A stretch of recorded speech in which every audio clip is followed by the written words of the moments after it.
Hello friends, and welcome back to the channel where I want to take a few minutes and talk about everybody's favorite game mode, Alliance Quest. I can't even say that with a straight face. So I know AQ feels like a chore for most people, and they just want to get it over with as quickly as possible. I know I myself feel like that most days as well. So my primary goal in AQ has always been to kind of get through the week without using items, and that allows me to devote all of my glory to rank up materials instead of wasting it on potions. Now, up to this point, I had been running Deathless King Groot almost exclusively since he was released in the game, and he could get through all of my path fights safely without dying, but he doesn't have a hard counter to the nodes on my paths in Section 1 and 2, and thus they always kind of take a while to do. So my paths in Section 1 and 2 have Diss Track, which he counters easily, and they also have this node where the defender goes unstoppable periodically unless you have like a bunch of prowess effects on you. And there is a way to get prowesses on King Groot, but it takes a while. You have to have them against the wall. It's not very easy. It's not very fast to do. Now, Sentry, on the other hand, does have a hard counter to that unstoppable node in his kit with that halt debuff on his special 1, which you can also refresh with a heavy later on in his ramp. He has plenty of debuffs and then some for Diss Track. He has more than enough damage to end these fights quickly, and if I make a mistake somewhere, he also has access to that regen on the special 3. So yesterday I decided to see how long it would take my Sentry to blitz through the entirety of my AQ paths, essentially in one go here. So we have 22 fights total, including one of the Dani Moonstar mini-bosses and the Sorcerer Supreme boss at the end. And we have a total fight time here of just over 14 minutes, which is pretty impressive, I think. So this was day 3, by the way. And SSX finishes around the top 20 every week in AQ. So yeah, as you can see here, the defenders are all max rank, max level, and we've kind of hit the ceiling with how AQ defenders scale. Now, Sentry gets stronger with every fight he wins, of course, and you're going to see some of these fights over like really, really quickly. So the shortest fight, I think, is 16 seconds. It's a hood later on in the path, and the average fight time here is 37 seconds. Now, you may have missed it at the start of the video, but the bonus buff I picked gives him extra burst damage when the opponent is suffering from a non-damaging debuff, which for him is pretty much all the time for the entire fight, right? So you can kind of see here on this path and then the next path, the goal here is just to get to my special 1 before the unstoppable timer on the defender triggers. And then from there, we don't have to wait around for that unstoppable to end. We can just, kind of continue the fight as normal here. So Sentry still isn't really getting a lot of attention, I think. And I think that's because a lot of folks are just kind of labeling him as like a Necropolis champ and nothing else. But for me, I think he is ideal in a mode like AQ, where you can ramp him up quickly on several short fights at the start of a quest, and then you have the skyrocketing damage for the rest of the quest. And as you're going to see, especially when he starts getting up into 7, 8, 9, and 10 warp charges, he has incredible amounts of burst damage, like 25, 30k heavies plus the red burst damage on top of it. It's really, really impressive, and that's what allows him to end these fights so quickly. Now, one thing you might notice here, of course, is that my Sentry is duped. He does not need to dupe to do this. However, that being said, the dupe I find really helpful for this content in particular, because the indestructible that you get when you're hit by a basic attack lasts long enough for you to take a full combo from almost any champ in the game and take 0 damage. So you actually see that come into play later on in a couple fights here when I fight Hitmonkey, which is probably the poorest matchup on this video. But I take a full 5-hit combo from Hitmonkey and take 0 damage, which is really, really great. The other benefit of the indestructible is that it saves you from having to try and build up to the special 3 to trigger that regen, which in some fights, especially once he gets going, is difficult to do only because he is ending fights so quickly that you are often killing the opponent before you get up to that special 3. So if you want that regen, you really kind of have to work for it, and it's not always easy to do. So we're about to finish up our 6th fight here against Doc Ock. We're going to get our 7th persistent charge, or reality warp charges is what they're called. And I think we were able to get an extra one on the very first fight against Rhino by looping through all of our forms, which is really nice. So the persistent charges increase his attack rating up to 10 total, which is really nice. And then at different thresholds of them, they also provide different bonus effects as well. And one of them you get at 6 charges, which is the access to the passive stun on the heavy attack. And this works similarly to a champ like Doom or Gladiator or Chavez. However, it can only be used after his first medium attack. So one of the things you're going to see me do here a lot is do my first medium attack, immediately charge my heavy, and either let the heavy finish or cancel it into a special one. Now the reason you want to be doing that frequently throughout a fight is that the heavy attack will actually refresh all of Sentry's personal debuffs on the opponent, which is really important to maximizing his total damage output. So depending on which phase you're in, different attacks of yours will become empowered. So right now we're in the yellow phase, which means our medium and light attacks are empowered. So you can see on every medium and light attack, we're triggering a bunch of burst damage. And this burst damage actually scales with his personal debuffs up to 99. So keeping those debuffs refreshed with your heavy periodically throughout a fight ensures that all of your empowered attacks are going to be doing as much damage as possible.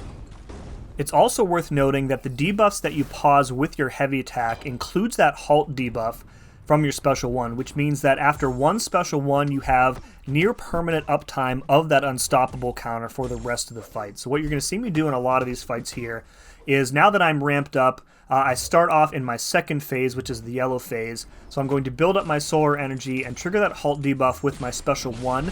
That's going to move me into the red phase, which empowers my heavy attacks. And then in a normal fight, I would be able to just keep that halt debuff continuously paused with my heavy, rather than firing off subsequent special ones in order to reapply it. Now this fight's a little different because Hitmonkey has right back at it, so he goes debuff immune whenever you knock him down, but you'll be able to see that on fights later on. So speaking of Hitmonkey, this is probably the worst matchup, as I mentioned earlier. Right there, I take the full 5-hit combo, 0 damage taken, which is really nice. So this Hitmonkey in particular also has Flux Dispersal, so you need to be using your heavy attack to knock him down and removing those protection charges. So the way I normally play this fight when I was using Deathless King Groot is like I would build up to my special 3, get as much prowess as I can, and then, beta special so that he's low on power, parry heavy, and then fire off like the biggest special 3 I can in order to nuke down hopefully most or all of his health. Now with Sentry, it's a little bit more challenging because he's obviously going to go debuff immune from right back at it. He also has the evade, which we don't have a counter for, and he's going to be shrugging off debuffs anyways whenever we knock him down. So tough to manage Sentry in this fight, but as you can see, he just has the raw damage output to just plow through it no matter what. Alright, so here we have the Dani Moonstar mini-boss. This is the Section 1 mini-boss. This is the longest fight in this video. Comes in at like 1 minute and 40 seconds or so. And most of the duration in this particular matchup is just baiting out her special one. I don't really feel terribly confident about the special 2 decks. And in this fight, if you push her over 2 bars, she gets like escalating prowess effects. So the special 2 into your block hurts quite a bit, even with Sentry's increased block proficiency from those bulwark passives and the bulwark buffs here. So she's being pretty cooperative overall, so you're kind of seeing how we're managing this fight here. Going to fire off this special one. This puts us into our heavy attack empowered node. So now we want to essentially just do a lot of medium heavies. We can heavy after the striker as well. Keep all of those debuffs paused for maximum damage output. One of the things you're going to see me do in this fight in particular that I probably didn't need to do, but you'll definitely want to consider doing for like a very large health pool, is cycling back around through my phases here. So right here, we're going to bait this special one, and we're going to fire off our own special one to get out of the red phase and back into our base phase. And this is going to give us access to the exhaustion debuffs from the base phase. So you can have a total of 30 debuffs from your phases, but once you hit 8 reality warp charges, you start every fight in your second phase, and the only way to get back into the base phase is to progress through them. So you could argue that I didn't need to do it here because I end up losing my other debuffs just baiting out special attacks from her, and I lose access to a lot of my burst damage by doing that. But in like a large health pool like in Labyrinth or Abyss or Necropolis, you probably have seen people do that, and that's why. So next up we have the first of 2 Stark Enhanced Spider-Mans on my path, and he presents a little bit of difficulty just because he has that constant threat of evade. But on the other hand, with such easy access to a heavy attack, you can always keep that Stark AI on cooldown, which was going to then allow you to freely use your special attacks without triggering the evade. So all you really have to deal with is like his base evade chance, which I think scales from like 3 to 10% depending on his health remaining here. But you can see again, like the burst damage is just cutting right through his tiny health pool, and that was what, 2 special ones I think, and he was down very, very quickly. Next up we have this Electra, who is pretty much a cakewalk. She has nothing in her kit that can turn off Sentry's debuffs. She has some of the easiest to deck specials in the game, so this is basically just a big nothing burger. So the name of the game on this path, as it was in Section 1, is just get that special 1 off before the Unstoppable timer triggers, and that way you don't have to wait out the Unstoppable buff and potentially lose your debuffs in the process. Another thing I want to mention here is that you're not really seeing me utilize my Striker very much. There's actually a bug with Sentry's Halt debuff where the effects of Halt do not apply to your Striker. So if you have an unstoppable opponent with a Halt debuff on them and you're hitting them with basic combos, they're not reacting as if they were unstoppable. But if you fire off your Striker, they will start to be able to block again. So, as you can see here, these fights are usually over before I even get to my Striker, so it doesn't really matter. But you should expect a fix for that bug sometime, hopefully, in the next couple months. I don't know when exactly they're getting to it. This fight, again, not really much going on here, and I hadn't even started talking about it, and it's already over here, so... Alright, we're up in Section 3. First off, we have this Elsa Bloodstone. Now, Elsa will periodically shrug off your debuffs, and she gets precisions while you do it. But otherwise, not really a big threat here. If you do get tagged by her special attack, she will apply a Cold Snap because you are Incinerate immune. That being said, you do have a good opportunity for willpower healing in this fight if you block one of the hits from her special one. So you saw me do that. I now have a permanent armor break on me. If I use a special, that armor break will go away. But I don't even let myself heal back up to yellow bar before killing her. Alright, here we have the Scorpion, and this is actually the first time I've ever taken this Scorpion with Sentry. I bring Moondragon on my team specifically for this fight every time. So I wanted to see how Sentry would perform here, and spoiler alert, he is going to absolutely destroy this fight, just like he did the other ones. So again, we don't have any counter to the evade, and we were not able to get all of his charges up, so he does trigger the evade right there, and we already used up our indestructible, so we do take a little bit of damage there, but our basic attacks finish him off soon after, and we'll have to just deal with that health loss. So on this path in Section 3, we do have to worry about Stunning Reflection, which is that red timer that you see on Storm. And that means that we can't freely use our heavy attack after a medium attack in order to keep those debuffs refreshed, because the stun from the heavy attack charge is actually going to reflect back on us. So we do just have to be mindful of that and only use the medium heavy charge when that stun shield is down. But similar to the Elsa fight, this fight is going to be over like long before it matters, even when you factor in that she is glancing all the time and preventing our debuffs from applying. So we fired off a big special 2 there. We are in red phase, and I think it's just 2 more hits to finish her off.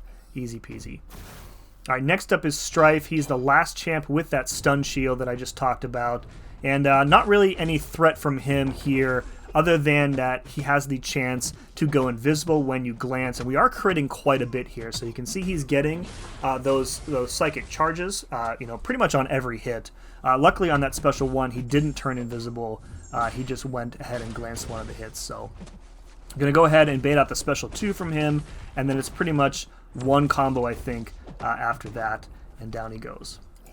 Alright, our next 2 fights have Buffet and Masochism, and Sentry is immune to Nullify, so we don't have to worry about Buffet here. And once she eats the initial debuffs, the Withers are going to take care of the power gain from subsequent triggers of Masochism. So we have a complete lockdown here of her power gain via those Withers, and you're going to see just, how quickly, again, this fight is over. Like, it's like I don't even have time to think about the nodes or like what I have to do to counter them. I just kind of go in and, mash basic attacks, and then she's dead in like 30 seconds here. So we're going to pause our debuffs with the heavy there. Don't have to worry about Stunning Reflection anymore, which is great. And then one more heavy, nice 26k crit, I think that was. All right, here's the shortest fight in the video. This is a Hood. It is a 16-second fight. Again, buffet and masochism here is going to be at play. And with Hood, I almost never push him to the special 2, so like half of the 16 seconds here is like baiting out and just waiting for his special animation to finish. And it's literally one special 1, and he's already down to 3%. We punish that, and he's dead. 16-second fight. Okay, I actually lied. There's one more fight with Buffet and Masochism, and it's the Sparky, the second one on my path, as I talked about earlier. The evade, I remember, in this particular one is super annoying, and he's above 50% health still, too, which means his chance is only like 3%, and he triggers it quite a bit in this fight, as I recall. Again, utilizing your heavy attack to get that AI on cooldown is really, really helpful here, because it enables you to just spam your special attacks. So we're doing medium heavy, and then I think he evades the heavy in the corner. He evades there, and then we're kind of just resetting ourselves. Medium into the heavy attack. He evades the second hit of the heavy, but doesn't punish me. Triggers the unblockable from the Daze node. Doesn't matter, though, because one more heavy finishes him off. Just a really, really quick fight once again. All right, last two fights. First one is the Kitty Pride mini-boss here. Sentry is Incinerate immune, so very little danger if we were to take an unblockable special 1 from Kitty. So really the only thing we have to manage in this fight is that since we're going to be critting quite a bit, we're going to be giving her a lot of prowess effects, and we just need to make sure to properly block one hit in her special 1 or special 2 in order to remove those prowess effects and turn her phase off. So right there, we fired off our special 1, moved into the heavy phase, and now we can fire off a huge heavy, nice 12k in burst damage from a non-crit there. Just so much damage this guy has, and one more heavy attack finishes her off.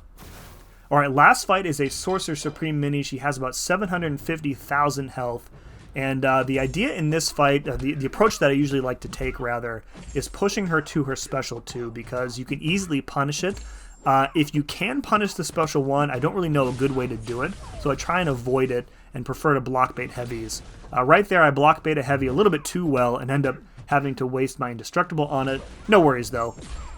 We're already into our red phase, so our heavy attacks are doing a lot of damage. We've got the withers up. We're building up the energy vulnerabilities, which are necessary in this fight because she has high amounts of energy resistance naturally. And then we're going to fire off another heavy attack, and just like 30-40 seconds in, she's already half down, doing so much red damage on those heavy attacks, block baiting every heavy and retaliating with a medium into a heavy, and then baiting out a special 2 when it is appropriate. I probably could have finished her off at some point here with the special 3, but I think the animation for this special 3 is actually longer than just killing her with basic attacks, so I chose not to. Anyways, folks, that's going to do it for this one. Hope you enjoyed it. Make sure to share it with your friends, with your alliance mates, and as always, thank you very much for watching. See you again next time.